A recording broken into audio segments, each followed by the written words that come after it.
Hello, and welcome to the First Time Founders podcast, the show where we talk about what it really takes to build a business from nothing into something. Today, I'm very excited that we're speaking to Matthew Dashper-Hughes. Matthew's the international director at a disruptive, fast-growing law firm called GunnerCooke. But I first met him when he was chief operating officer at Ryman Stationers, the national retail chain. Matthew was one of my very first customers at Yapster, our B2B SaaS messaging software business. And in this interview, Matthew talks about actually how I reached out to him cold, why he listened to me, why he took the first call, and why ultimately he put his trust in me to make Ryman a customer of Yapster and co-develop the platform with us in our very earliest days. Matthew's a business coach as well as an accomplished executive director. And so this conversation is littered with useful advice for business executives of all stripes, but with a particular bias towards helping founders on their journey, particularly in those awkward early days. So without further ado, I hope you enjoy my conversation with Matthew Dashper-Hughes.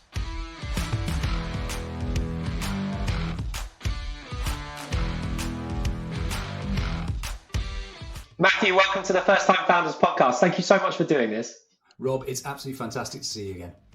Yeah, we go way back and we're going to get into that. Before we dive straight into our greatest hits, would you mind just summarising your career journey to here, sort of starting with what you're doing now and then working back, and then we'll start talking about your various interactions with entrepreneurs? Sure. Okay. So what I'm doing now, I'm currently the international director and a business coach working for a challenger law firm called GunnerCooke, which is a revenue share model working in the legal and professional services space. Currently on a global rollout strategy, which means that whilst we have 330 plus partners in the UK, we've now got nearly 20 in Germany and just about to take our fourth on in the US. So we're on a big march globally with our rollout. How did I get into that? It's a long and checkered past, during which at some point our paths crossed, of course. I started out working for a small local off-license chain of all things. How the heck do you get from alcohol to legal services and the law? Basically that was a franchise chain. I led a management buyout of that chain in the early 2000s. And as managing director there for 12 and a half, 13 years, something like that. I then went on and did a turnaround project for a company called Cost Cutter. I then did I was a chief operating officer for Ryman Stationery for 4.5 years, which is where you and I first met. I ran a coaching and training business working with a lot of SMEs, founders, dare I say, very important for the conversation that you and I are going to be having this morning, and really working with business startups, scale-ups, hyper-growth businesses that were going through a level of challenge that needed to turn around, all of the kind of typical problems that businesses and business owners face, whether it's how to position a product, how to price a product or service, because it's even more difficult sometimes, or perceived to be more difficult when it's intangible rather than tangible, how to scale up effectively, how to go through that whole process of hiring and locating great quality people who can be in your team, how to then lead those people in a way that actually empowers them to be the best they can be, and also make some money doing it along the way, because it's not cheap employing people. It should be an investment. There should be a return, but it can also be, if you get it wrong, it can be a very, very painful experience, financially and emotionally. Basically, if there's a problem out there, probably over the course of the last 25 something years, I've probably encountered it somewhere along the way, and maybe I've tripped over it a few times myself and earned my own scar tissue along the way as well, because I'm not saying I've done everything right all the time. In fact, it's probably the scar tissue that I've learned from most. Was that a potted enough history for you? Fantastic. There's so many different areas we can dive into from there. You've clearly worked with all different sorts of founders. Let's just begin by talking about kind of supply chain founders. Of course, I was a supply chain software founder. So why don't we start there? We can dive a bit more into our history. Can you remember why you gave me and Yapster that initial chance? And as you know, I'm very thick-skinned, and the people that are listening either should be thick-skinned, or if they're not, they're going to need to get thick-skinned pretty quickly. So, definitely don't need to save me any blushes. Can you like project back to 2016, 17 and why you gave us a chance? Yeah, actually, I can remember the call very, very vividly. Firstly, newsflash, everybody, cold calls work. If you do them well, they work, because Rob cold called me. I was chief operating officer at Ryman Stationery at the time, and I was working a lot of hours, as anybody who runs a business knows. You do tend to work quite a lot of hours. I was time poor, like most people are. But Rob's initial pitch to me was very much it was a very genuine, very authentic. Listen, you probably get a dozen phone calls every single day, and there's lots of people you don't know phone you and try to sell you stuff, and I'm phoning you out of the blue, so I probably sound like just another one of those. I'm actually just asking you. I'm just genuinely asking you for your help. I'm in the middle of developing this thing. I kind of don't know what direction I'm going in, because I don't know what I don't know. But you do know it because of what you do for a living. Could I possibly prevail upon you for like 5-10 minutes of your time? I just really, really want to just pick your brains. I promise you I won't waste your time. I'm going to ask you insightful questions, and you might tell me something that means that I don't waste a load of money. And it was I'm not going to get that word for word, because that was a long time ago, but it was something like that. And it was such a genuine outreach that there was no part of my human brain that was ever going to say no to that, because it was so genuine, it was so real. And he was as good as his word. That's the other thing is, if you're going to say that you're not going to try and pitch something on the back of it, you don't. It's not a sales conversation. It's a genuine kind of, it's a collaboration. So it's the start of building that trusted relationship. So there's this thing, I don't know if you've ever read a book called The Trusted Advisor by David Maister. In there, he talks about a thing called the trust equation, where he tries to some extent, articulate what the prerequisites are for trust to exist within a relationship. So if you take T, the letter T, to be trust, T equals C plus R plus I over SO. So what does that mean? So C is credibility. So credibility is I know what I'm talking about, or at least I'm credible up to the point that I need to be credible in terms of my levels of expertise and everything else. Plus R, what's R? Reliability. Reliability is I do what I say I'm going to do when I say I'm going to do it, so I keep my promises, basically. Plus I, what is I? It's intimacy. Intimacy is about vulnerability-based openness. It's that ability to go into a relationship with your soft underbelly exposed and say, oh, so true. Things that are apparently not in your own best interest. That's the least salesy kind of pushy approach you could possibly take.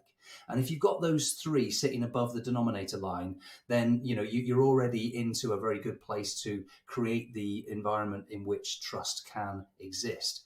SO, what does that stand for? It stands for self-orientation. So this is the big divider.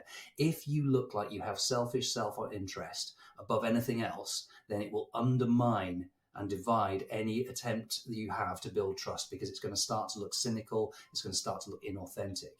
I would say to build on that equation, take out that self-orientation piece, and as a multiplier, you could put BOI, benevolence of intent, because if you have the other person's best interest at heart, then that is a multiplier for that credibility, reliability, and intimacy that you build.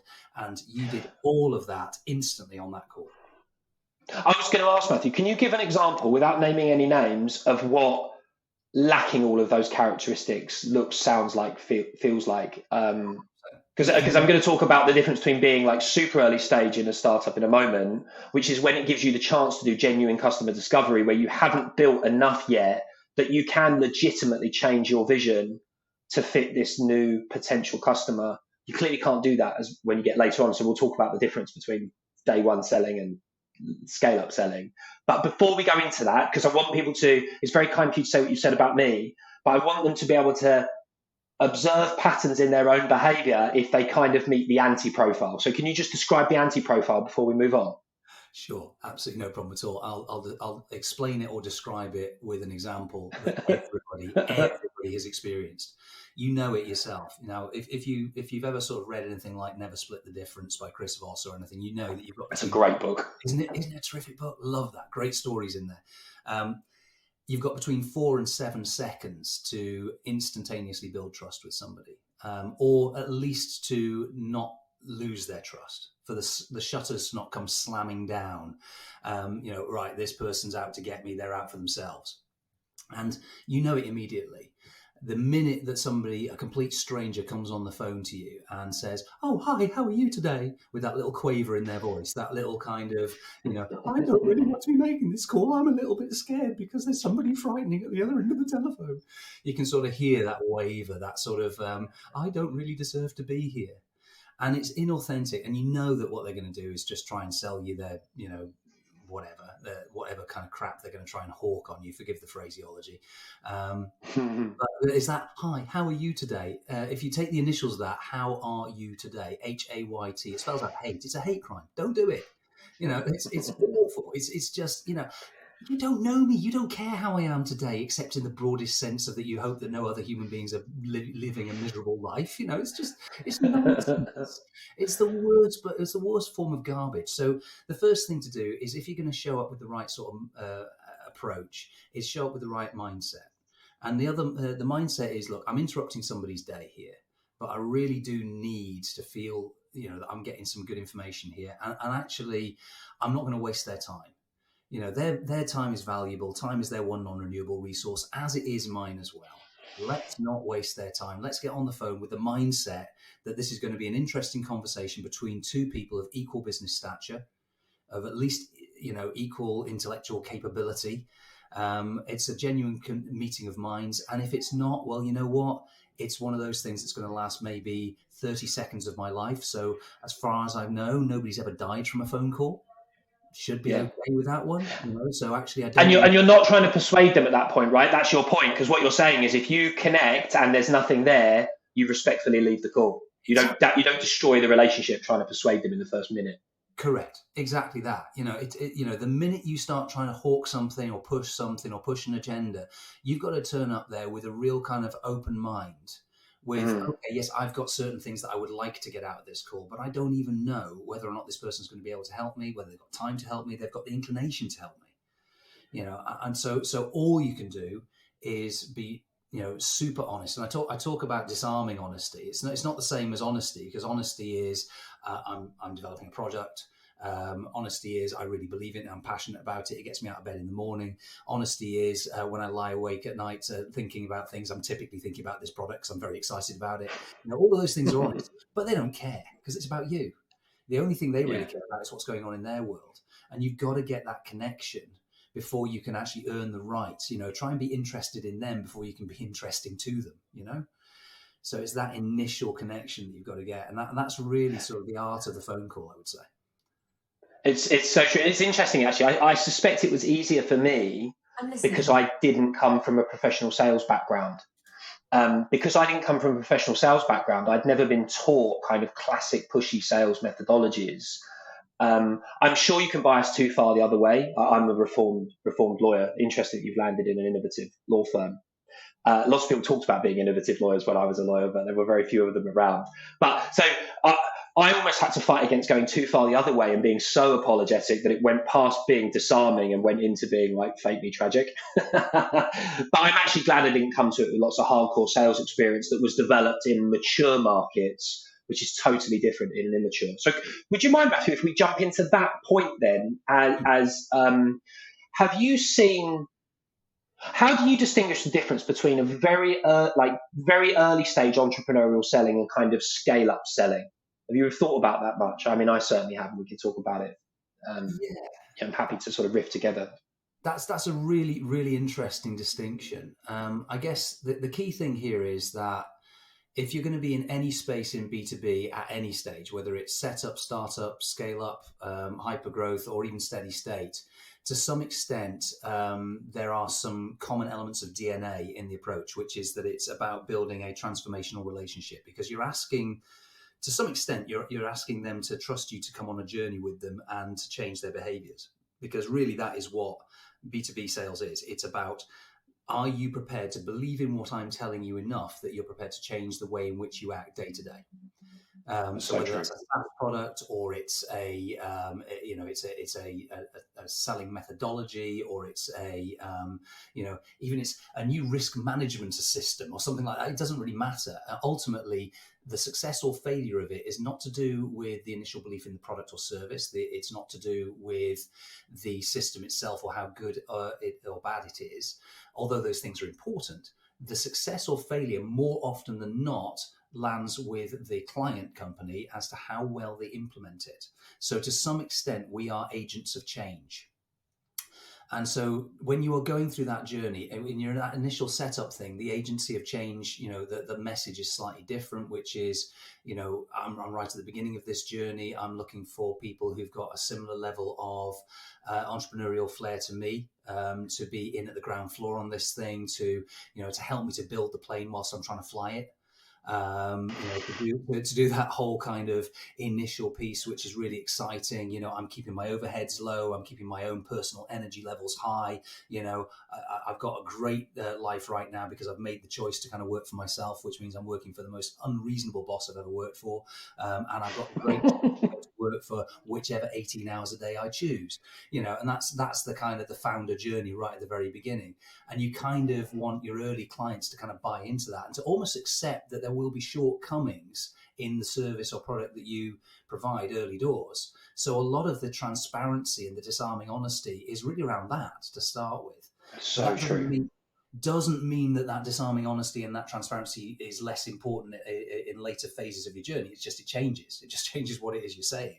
So as you get into the more the scale up side of things, you're now starting to talk about the exciting growth side of things, and you're looking at a much more organized development pattern. And here are the things that our current clients are really benefiting from. You're starting to build case studies. You're starting to build testimonials. So the credibility part of it is less vested in your own personal passion and belief, and more vested in client testimonials and so forth. So the messaging changes slightly, but the actual process not particularly. You've still got to have that trust. You've still got to have that trusted advisor status. That bonding and rapport is critical. You've still got to manage expectations. And a critical part of that is giving the other person, I mentioned equal business stature earlier on. And a critical part of this is to make sure that both of you have got this explicit power of veto, so that you both have this internalized locus of control, which gives you psychological safety. Sorry, I'll say that again with my teeth in. It gives you both psychological safety, which means that if you both say no to something, you can both walk away from it, which means that fundamentally they don't ever feel pressured into this relationship. It is exactly that. It's a relationship. It's equals.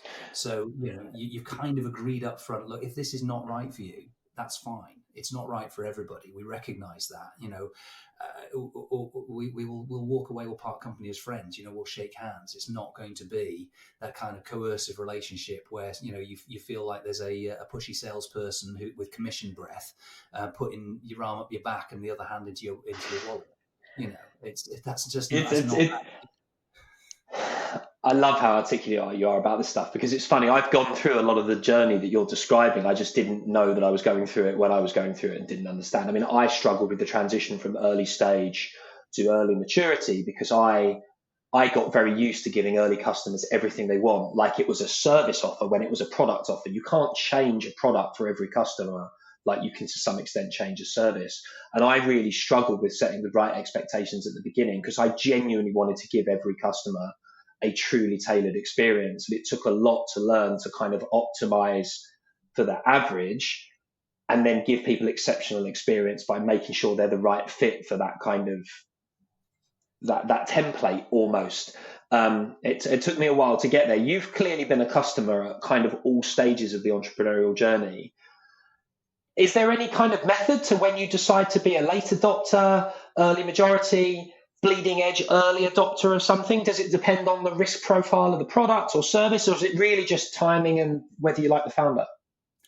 All of the above, sadly. I can't give you a straight answer to that one. It kind of depends on the business need and what the prevailing conditions are at that time, what the risk reward profile looks like of that individual opportunity. If it is an opportunity, is it a risk? To some extent, there's a cultural element as well. How open is the business to investing in that kind of bleeding edge side of things? I mean, you mentioned the wonderful word innovation earlier on, which is one of those words that's bandied around an awful lot and misunderstood an awful lot. The business I work in right now, and you've come across our founders in your history, so these are people who genuinely mean it when they talk about innovation. Yeah, they're brilliant. But they also come from, they've got pedigree as well that gives them the right to innovate. They're not like these mad new market entrants that want to disrupt the legal sector without understanding it. 100%, absolutely right. I mean, you're coming from, big name law firms, that background, that pedigree, as you rightly put it, and then approaching it with a really clear, fresh set of eyes and saying, here is what's wrong, not just from the point of view of the sector as a whole, but looking at it, why is it that some people are unhappy? Not just clients, although that's rather important, but also lawyers as well. And is there potentially some sort of a link between those two things? You've got really unhappy lawyers who are being driven by compensation packages and everything else to behave in certain ways. And then you've got unhappy clients. Could there possibly be a causal link between those two things? So the writing's there on the wall for those people who want to see it and who are smart enough to read it. But very few people, having read that writing, would then actually think about what to do with it and to turn that into some form of behavior. And that's where innovation lies. And we talk about this stuff a lot more than people actually do it. And so, the truly innovative founder is quite a rare beast in a lot of ways. So it's more often that you find somebody who's a founder who has to some extent adapted an idea rather than truly innovated. That doesn't make it a bad idea, and it doesn't make them any less of a worthwhile investment of time, effort, money, energy, and passion than somebody who's a true innovator. It means that they're probably more commonplace, as I say, but it doesn't mean that they're any less worthy. Because anybody who started a business ever, frankly, deserves a medal, because it's an extraordinarily tough thing to do. And anybody who's ever kind of done it knows, and they've got that 1,000-yard stare, they're the ones, you don't know, man, you weren't there. I do feel like I'm 40, but I sound like a Vietnam veteran when I'm talking to sort of aspiring entrepreneurs. I try not to, but you're right, it changes you. Matthew, this has been a really uplifting, positive conversation for aspiring founders, and I suspect even entrepreneurial early adopter types within corporates that are more likely to be customer side. Are there downsides to dealing with founders? There must be. Are there downsides to dealing with them? I guess sometimes it's when you've got a real passion for a product or a service, it makes you blind to the realities of the customer's actual requirements. And it makes you overestimate and overreach in terms of what the product or service that you are passionate about actually might deliver. And that's probably so true. That's probably the biggest one. And you look at it from a client side point of view, and the tough question you've got to ask yourself is always, so what? If the client, you put yourself in the shoes of the client. If the client can't answer the question, so what, about your product or service, then fundamentally you haven't got a product or service. And that's the toughest thing it's the hardest pill to swallow, but it's also the most. I really struggled with that. I projected so much of my own aspirations onto the sectors that we were serving that I didn't really listen to what they needed and were culturally a good fit for. Yeah. And that is just the most common thing. So the best advice I can say to avoid those things, because we are talking about having a solutions focus here and a bit of a positive mindset on how do we avoid those kinds of pitfalls, those traps, those blind spots, and it is really about asking yourself questions.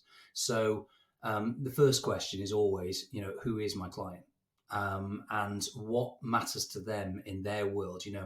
You might be selling a product or a service. Let's say you're doing a SaaS product, which is to assist with internal messaging in a highly, moderatable, if that's even a word, way that allows you a level of control over it. So it's got all of the best aspects of like the WhatsApps and the Facebooks of this world, but with the added benefit that you can actually control it within your business ecosystem. And you can then sort of configure it to be able to do multiple things within your within your sort of disparate and geographically widespread workforce. I'm plucking that out of thin air as a hypothetical example. There's definitely nothing like the product that you brought to us at that time. in 20. But yeah, basically, if you've got that, then you've got to look at it from the point of view of what matters to this business, because they don't have a communication problem. They have a number of business problems within their ecosystem to which a communication solution may be the part or the whole of the solution. So you've got to fit within a wider business ecosystem, and your product or service has got to fit within that, hand in glove. And frankly, the pain of behavioural change has got to be less than the return on the investment. So basically, it's got to be at least as easy to do it as it is to not do it. You've got to, from their point of view, they've got to be looking at this and go, okay, it's easy to adopt, it's straightforward, so the capability of adopting it's really high. The behavioural change piece is kind of baked into it. It's really straightforward. Adoption should be really easy across all of the stakeholders and all of the users in my business. The actual financial investment looks sensible. I can see what the return on investment looks like. They've got to be able to join those dots super easy. And if you can't join those dots in your head, then sure as hell they're not going to. So the really important thing is that you don't ever forget that so what question. And you can't answer that unless you understand them.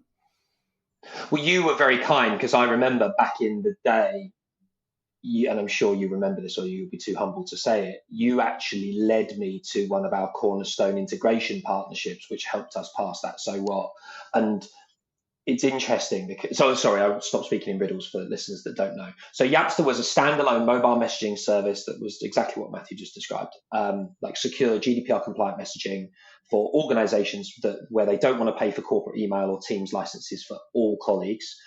Typically 80% of people working in a frontline organization don't have a Microsoft license, right? So those people use WhatsApp or posters instead. So Yapster was designed to fill that gap. The problem was, standing alone, it didn't solve any business problems, as Matthew's just describing, right? So what Matthew suggested we do is he introduced me to their corporate intranet provider to see if there was a way to integrate so that we could enrich the functionality of one of their core vendors to provide sort of integrated mobile messaging. And Matthew, you know what's interesting? You and I haven't talked about this, but as I reflect back, now that Yapster's been acquired by Sonar, which of course is an end-to-end people solution doing HR, scheduling, learning, and increasingly wide range of things, if I'd have really listened to you, I may have gone and rivaled a corporate intranet, then gone into rotoring, then gone into, I think Yapster had the potential to be sort of the system of record for a particular sector, but I wasn't listening hard enough because I was so into this idea of sort of leadership through digital communications and being this standalone best of breed solution, which wasn't really what the target customers needed, evidenced by Sonar's success in being able to absorb us. Does that make sense? That's a brilliant takeaway, absolutely, and what a level of humility as well on recognizing it. But we've all done it, haven't we? We're so focused on what we see as being the end game that we're actually missing the thing that's right there that somebody else might be saying to us. But I love that as a takeaway. And I mentioned in the outset that I've probably learned more from scar tissue than I've ever learned from success. That's probably a really good example of that, right? It's a bit like when we learn to walk, we have to fall over a few times, don't we? It's funny actually, because I spend so much of my spare time now working with other B2B founders, and it's crazy how simple the principles are. I talk to people about message market fit, product market fit, scaling an organization. Message market fit, find 2 early adopters, then find 8 fast followers, so you got 10. Now make 6 of them so successful that they'll pay more and won't let you take the product away. When you've hit that threshold, now you can start thinking about scaling an organization. It's so simple. Every time I talk to a founder, they want to skip over to talking about niche scaling issues and don't want to confront the reality of finding the right target customer and making them successful. Yeah, absolutely. Yeah, I don't want to talk about that boring stuff like what the customers care about. I mean, I want to talk to you about my amazing piece of engineering and my wonderful piece of software. It's very, very nice. Go and play in your bedroom. Come on. Do you want to make some money or not? Do you want to change the world or not? It's really important. It really is. And Matthew, we're coming up on half an hour. I feel like we could go on for another hour, Joe Rogan style. But I'm conscious I need to be respectful of your time. And maybe if this podcast picks up in the way I think it's going to, we'll be able to lure you back. Do you ever do any sort of coaching outside of GunnerCooke now, or not? I mean, how can people get more of your content if they want to, either one-to-one or on a one-to-many basis? Oh, that's really nice of you to ask. Yeah, no, I'm on LinkedIn. You can find me on LinkedIn. I put a lot of content out on LinkedIn. I also have a Substack. If you haven't come across Substack yet, it's a platform for content producers. You'll find probably your favorite writers and things on there, as well as me. Notice I'm not putting myself in the favorite writer category quite yet. I'm very often to be found doing some kind of a podcast or something with people like your good self who are kind enough to invite me along. So if what I've been talking about today is of any interest to you, then there aren't too many Matthew Dashper-Hugheses out there. But the only other Dashper-Hughes out in the world, as far as I'm aware, is my wife. So you'll be able to track me down pretty easily. And I'll put your links in the show notes, because I'm sure there'll be people that want to follow up. Matthew, thank you for being so generous with your time and insight as ever. This has been wonderful. I'm looking forward to next time. Rob, it's been an absolute pleasure seeing you again. Thanks so much for having me on.